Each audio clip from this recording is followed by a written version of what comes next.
ಕಾಮಗಾರಿಯ ಬಾಕಿ ಹಣ ಬಿಡುಗಡೆಗೆ ಗುತ್ತಿಗೆದಾರರು ಆಗ್ರಹಿಸಿದ್ದಾರೆ. ಗುತ್ತಿಗೆದಾರರ ಸಂಘದ ಅಧ್ಯಕ್ಷ ಮಂಜುನಾಥ್ ಸುದ್ದಿಗೋಷ್ಠಿ ಕರೆದಿದ್ದಾರೆ.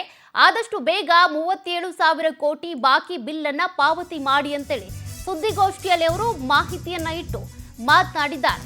ಸಿಎಂ ಸಿಎಸ್ ಸಂಬಂಧಪಟ್ಟಂತ ಸಚಿವರಿಗೆಲ್ಲ ಪತ್ರ ಬರೆದಿದ್ದೀವಿ, ನಾವು ಏನ್ ಬಿಲ್ ಪಾವತಿ ಮಾಡಿಲ್ಲ, ಇನ್ನು ಬಾಕಿ ಉಳಿಸ್ಕೊಂಡಿದ್ದೀರಿ, ಆದಷ್ಟು ಬೇಗ ಪಾವತಿ ಮಾಡಿ ಅಂತ.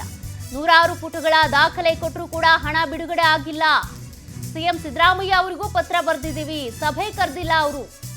ಗುತ್ತಿಗೆದಾರರ ಸಂಘದ ಅಧ್ಯಕ್ಷ ಮಂಜುನಾಥ್ ಆಕ್ರೋಶ ವ್ಯಕ್ತಪಡಿಸಿದ್ದಾರೆ. ಚಿಕ್ಕಬಳ್ಳಾಪುರದ ಗುತ್ತಿಗೆದಾರ ಮುನೇಗೌಡ ಸೂಸೈಗೂ ಯತ್ನಿಸಿದ್ದಾರೆ. 25 ಲಕ್ಷ ಬಿಲ್ ಕೊಡದೆ ಸರ್ಕಾರ ಕಳ್ಳಾಟ ಆಡ್ತಾ ಇದೆ ಅಂತೇಳಿ ಇಲ್ಲಿ ಅನೇಕ ಆರೋಪಗಳು ಕೂಡ ಕೇಳಿ ಬರ್ತಾ ಇವೆ. ನೋಡಿ, ಗುತ್ತಿಗೆದಾರರ ಸಂಘದ ಅಧ್ಯಕ್ಷ ಮಂಜುನಾಥ್ ಆಕ್ರೋಶ ವ್ಯಕ್ತಪಡಿಸಿದ್ದಾರೆ. ಸುದ್ದಿಗೋಷ್ಠಿಯ ಸಂದರ್ಭದಲ್ಲಿ ಅವರು ಯಾರ್ಯಾರಿಗೆ ಪತ್ರ ಬರೆದಿದ್ದೀವಿ, ಸಭೆಯಾಗಿ ಕರೆದಿಲ್ಲ, ಇದೆಲ್ಲದ್ರ ಬಗ್ಗೆನೂ ಕೂಡ ಮಾತನಾಡಿದ್ದಾರೆ. ಗುತ್ತಿಗೆದಾರರ ಸಂಘದ ಅಧ್ಯಕ್ಷ ಮಂಜುನಾಥ್ ಅವರ ಆಕ್ರೋಶ ಇದು. ಆಗಿರ್ಬೋದು, ಎಲ್ಲ ಕನ್ಸರ್ನ್ ಮಿನಿಸ್ಟರ್ಗಳಿಗೆ ಆಗಿರ್ಬೋದು, ನಾವು ಸುಮಾರು ಲೆಟರ್ಗಳು ಬರ್ದ್ವಿ, ಸುಮಾರು ಮೀಟಿಂಗ್ಗಳು ಮಾಡಿದ್ವಿ.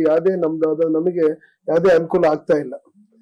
ಈ ಸಂದರ್ಭದಲ್ಲಿ ನಿಮ್ಗೆ ಹೇಳಿಕ್ ಬಯಸ್ತೀನಿ, ಹಿಂದೆ ಕೆಂಪಣ್ಣವ್ರನ್ನ ಅವರು ಇದ್ದಂತ ಸಂದರ್ಭದಲ್ಲಿ ಇದೇ ಮಾನ್ಯ ಮುಖ್ಯಮಂತ್ರಿಗಳು ಅವ್ರನ್ನ ಯಾವಾಗ ಬೇಕು ಅವಾಗ್ಲೇ ಕರೆದು ಮೀಟಿಂಗ್ ಮಾಡ್ತಾ ಇದ್ರು. ಯಾಕಂದ್ರೆ ಅದನ್ನ ಎನ್ಕರೇಜ್ ಮಾಡ್ಕೊಂಡ್ರು. ಅದು ದಯಮಾಡಿ ಮಾನ್ಯ ಮುಖ್ಯಮಂತ್ರಿಗಳಿಗೆ ಗಮನಕ್ಕೆ ತರೋದ್ ಬಯಸ್ತಿದ್ದೀನಿ.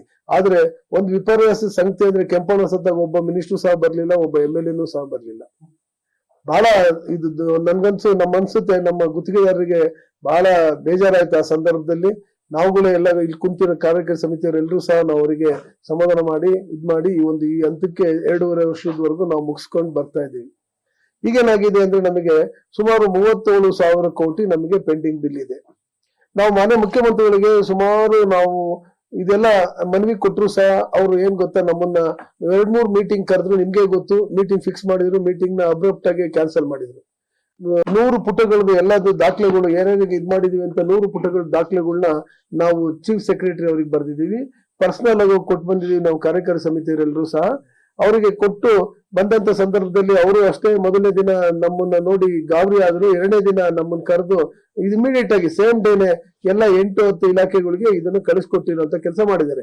ಇದ್ರಲ್ಲಿ ಏನಿದೆ ಅಂದ್ರೆ, ನಮ್ಮಲ್ಲಿ ಪೆಂಡಿಂಗ್ ಬಿಲ್ ಎಷ್ಟಿದೆ, ನಾವು ಯಾವಾಗ ನಾವು ಚೀಫ್ ಇವರಿಗೆ ಲೆಟರ್ ಬರ್ದಿದೀವಿ, ಯಾವಾಗ ನಾವು ಇದ್ ಮಾಡಿದೀವಿ, ನಮ್ಗೆ ಯಾವುದೇ ತರವಾದ ನಮ್ಗೆ ಅನುಕೂಲ ಆಗಿಲ್ಲ.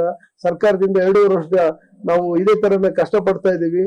ನಾವು ಮಾನ್ಯ ಮುಖ್ಯಮಂತ್ರಿಗಳ ಮೇಲೆ ನಾವು ನಂಬಿಕೆ ಇಟ್ಕೊಂಡು, ಅವ್ರ ಮೇಲೆ ಗೌರವ ಇಟ್ಕೊಂಡು ಇಷ್ಟು ದಿನ ನಾವು ಅವ್ರು ಹೇಳ್ದಂಗೆ ಕೇಳ್ಕೊಂಡು ಬರ್ತಾ ಇದೀವಿ. ನಮಗೂ ಇಲ್ಲಿ ಏನಾಗ್ತಿದೆ ಅಂದ್ರೆ, ಕಾಂಟ್ರಾಕ್ಟರ್ದು ಬಹಳ ಕಷ್ಟ ಆಗ್ತಿದೆ. ನೋಡಿ, ಮಾನ್ಯ ಮುಖ್ಯಮಂತ್ರಿಗಳಿಗೆ ಈಗ ರೀಸೆಂಟ್ ಆಗಿ 13ನೇ ತಾರೀಕು ಒಂದು ಲೆಟರ್ ಬರ್ದ್ಬಿಟ್ಟು ಅವರಿಗೆ ಹೋಗಿ ಆಫೀಸಿಗೆ ಕೊಟ್ಬಿಟ್ಟು ಅದನ್ನ ಸಂಬಂಧಪಟ್ಟಿರ್ತಕ್ಕಂತ PS ಗಳ ಹತ್ರ, ವೆಂಕಟೇಶ್ವರನವ್ರ ಹತ್ರ, ಚಿರಂಜೀವಿ ಅವ್ರ ಹತ್ರ ಮಾತಾಡ್ಕೊಂಡು ನಾವು ಎಲ್ಲ ಕಾರ್ಯಕಾರಿ ಸಮಿತಿಯರೆಲ್ಲ ಹೋಗ್ಬಿಟ್ಟು ಅವ್ರ ಹತ್ರ ಬಂದಿದೀವಿ, ಮಾಡ್ತೀವಿ.